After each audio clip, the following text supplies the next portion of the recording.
have engaged with a forum of this breadth in a seminar by Claus. And every time I do, I am reminded that India's greatest strategic asset is not any single platform or policy, it's the quality of minds committed to getting it right.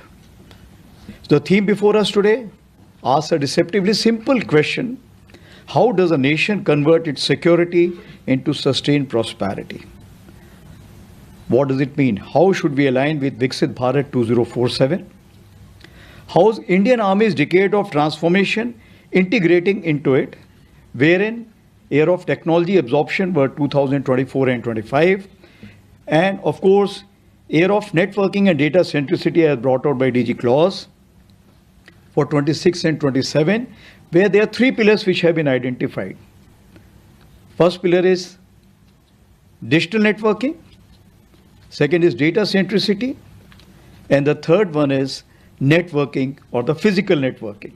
And what I see here, these stakeholders today, I think all the three pillars are being addressed in today's discussion. So I must thank you all for that, and especially Director Claus. So 12 months ago, Bharat offered the world a partial answer to so-called smart power question. On the intervening night of 2006-7, that is 6th and 7th May 2025, Bharat acted in a precisely defined 22-minute operational window. Operation Sindoor delivered military precision, information control, diplomatic signaling, and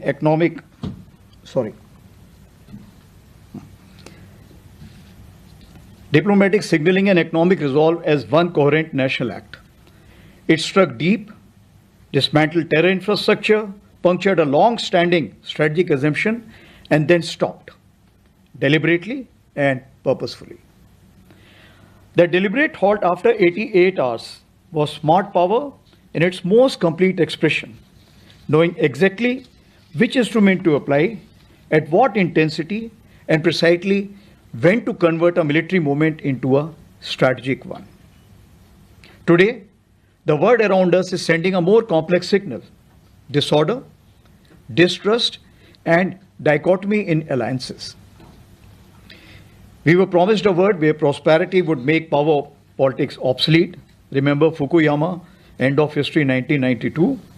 Instead, we have a world where power politics is being used to reorganize prosperity. So the question I leave with this distinguished gathering: is smart power the defining currency of sustained national growth? Or has the raw calculus of hard power once again reclaimed the center stage of the global order?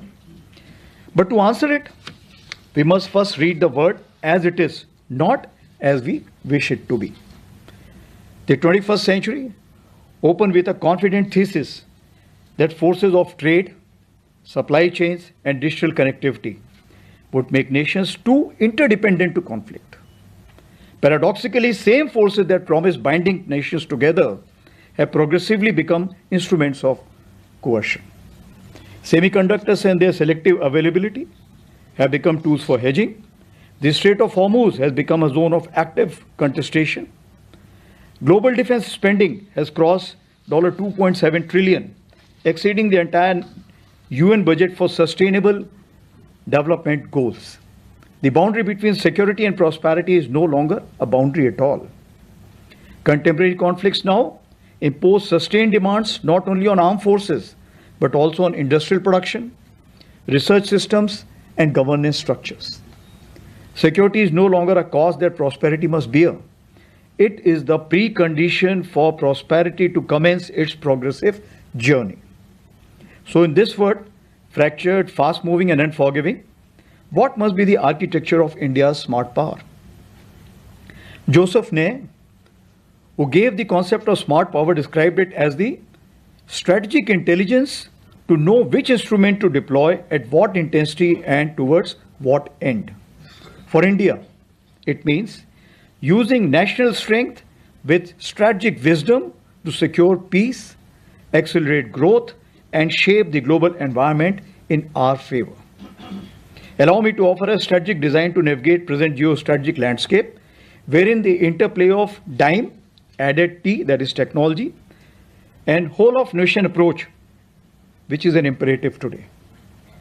I'll use the word SMART, that is the acronym, not as a management construct, but a living framework for how we must think, prepare, and act in the world we now confront under the umbrella of new normal of hard power. So starting with S, statecraft. In a world that rewards those who simultaneously operate across dime construct, we must master the art of deploying each instrument of national power with precision and coherence. The demand is for the whole of nation statecraft towards a single national purpose. The theme of strategic autonomy is not isolation or exclusion, but mutual inclusion and freedom to engage with all. Mike, Mango, that is manufacturing depth. As supply chains fragment and technology access get leveraged, if not weaponized, a nation that cannot produce what it needs will eventually lose the ability to decide what it wants. We must build a defense industrial base that is not merely self-sufficient but strategically competitive, converting national security requirements into industrial capacity and ultimately into export leverage.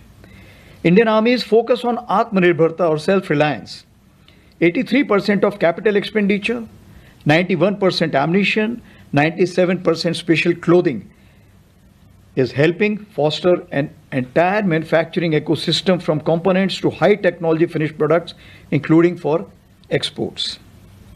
Third is A, Alpha, accelerated innovation as part of Prime Minister's clarion call of Jai, that is jointness, Atmanirbharta and innovation. In today's conflicts, the cycle from lab to battlefield has compressed from decades to months. Innovation that cannot scale is innovation that arrives too late. The pipeline from idea to prototype exists. The unfinished agenda is to move from experimentation to enterprise scale impact in AI, cyber, quantum, autonomous system, space, and advanced materials that modern warfare demands.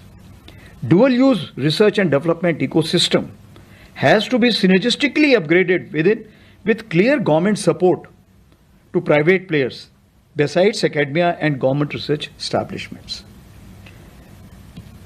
The fourth of SMART is R, Romeo, that is resilience. The most sophisticated form of strategic vulnerability today is not military inferiority. It is dependence on foreign supply chains, critical minerals, and digital infrastructure.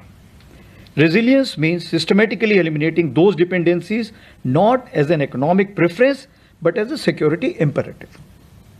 It involves strategic partnership with like-minded nations, as also encourage government strategic partnership with level 1 industries for sustainable production lines.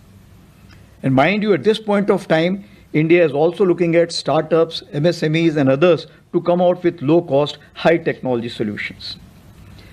The last one is Tango, T, technology primacy. Whoever commands the technology stack in the next decade will tend to command the conflict outcomes. We must not merely absorb emerging technologies. We must indigenize, operationalize, and lead in them. As they say, the follower pays a price, the leader sets the terms. I am hopeful that our troika of industry, academia, military will deliver the desired first mover advantage and ensure technology disruptions must not become strategic vulnerability. As I draw to a close, let me touch upon what are the anchors that must hold this smart power architecture in place, especially when the winds shift, as they always do.